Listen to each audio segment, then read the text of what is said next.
عید مباحلہ آخر یہ ہے کیا؟ آئیے جانتے ہیں۔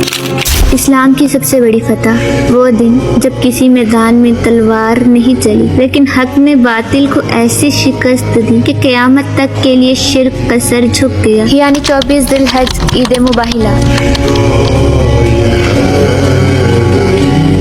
نجران کے عیسائیوں نے رسول خدا سے بحث کی، جب وہ دلیل سے نہ مانے تو خدا نے فرمایا، اے حبیب ان سے کہو کہ تم اپنے بیٹوں، عورتوں اور نفس کو لے کر آؤ، ہم بھی آتے ہیں اور جھوٹے پر خدا کی لعنت بھیجتے ہیں۔ رسول خدا نے حکم خدا کے مطابق بیٹوں کی جگہ حسن اور حسین کو لیا، عورتوں کی جگہ بی بی فاطمہ کو لیا اور مولا علی کو بطور نفس لیا۔ جب عیسائیوں کے سردار نے پنجتن پاک کے چہرے دیکھے تو وہ کانپ اٹھا اور بولا، ان کے چہرے ایسے ہیں کہ اگر یہ پہاڑ کو اشارہ کریں تو پہاڑ اپنی جگہ چھوڑ دیں، ان سے مباحلہ نہ کرنا ورنہ زمین پر ایک بھی عیسائی زندہ نہیں بچے گا۔ بس یہی تو وہ دن تھا جہاں خدا نے پورے قرآن میں مولا علی کو نفس رسول کہا، یعنی نبی کی جان کہا، اور آنے والے انسانوں، یہودی، عیسائی اور مسلمانوں کو یہ بتا دیا کہ جو بھی ان 5 سچوں کے مقابلے میں آئے گا